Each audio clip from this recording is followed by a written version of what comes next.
Monsieur le Président, Monsieur le Ministre, Madame la Présidente, Mesdames les rapporteurs, mes chers collègues, à l'heure où nous débutons l'examen de ce texte, je veux avoir une pensée pour les éducateurs, les familles d'accueil, les professionnels de la protection de l'enfance, les millions d'enfants qui sont passés par ces foyers et familles d'accueil, mais surtout pour les 340 000 enfants qui sont aujourd'hui accompagnés, tant bien que mal, par les services sociaux.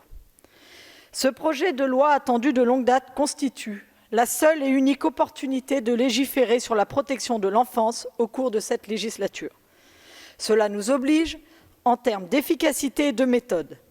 L'examen en commission des affaires sociales a amené des débats riches et a permis d'apporter plusieurs améliorations au dispositif contenu dans ce texte.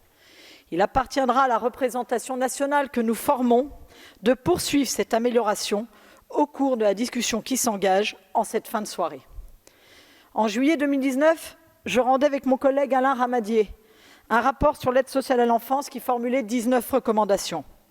Certaines d'entre elles sont reprises dans ce projet de loi et nous considérons qu'il s'agit d'un progrès substantiel, notamment en ce qui concerne la gouvernance nationale qui évolue positivement pour plus d'efficacité au service des enfants, le référentiel national d'évaluation des informations préoccupantes qui sera le même sur l'ensemble du territoire. Le recours au tiers digne de confiance qui, s'il monte en puissance, deviendra un levier fondamental d'alternative au placement.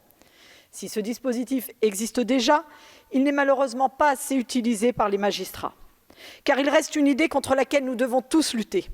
Ce n'est pas parce que des parents sont défaillants que les grands-parents, mais également le reste de la famille le sont également. Aussi, j'espère sincèrement que ce texte que nous allons adopter permettra d'aller au-delà de cette idée reçue pour l'intérêt supérieur de l'enfant. C'est d'ailleurs dans la poursuite de cet intérêt supérieur de l'enfant que le groupe démocrate abordera cet examen. Si ce texte est porteur d'espoir et d'amélioration, il suscite encore quelques interrogations.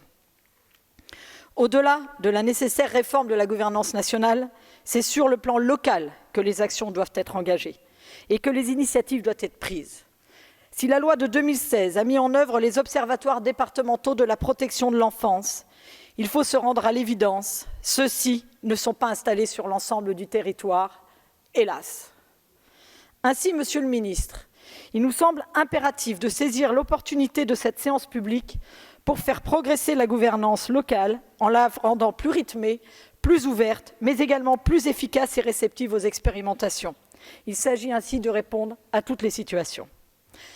Lors des débats en commission, une demande a été formulée sur tous les bancs, celle de la présence d'un avocat aux côtés de l'enfant lors des procédures d'assistance éducative. Nous sommes convaincus que l'enfant et ses intérêts doivent être défendus en son nom à tout moment, à tout âge et en toutes circonstances. Nous aurions aimé que la désignation d'un avocat soit systématique et moins restreinte, afin, comme vous l'avez évoqué tout à l'heure, Monsieur le Ministre, dans vos discussions générales, de faire de l'enfant un sujet de droit. Un autre sujet a animé nos débats en commission, celui de l'hébergement hôtelier. Là aussi, nous sommes tous d'accord sur un point. Les situations vécues par ces enfants sont indignes de la République française.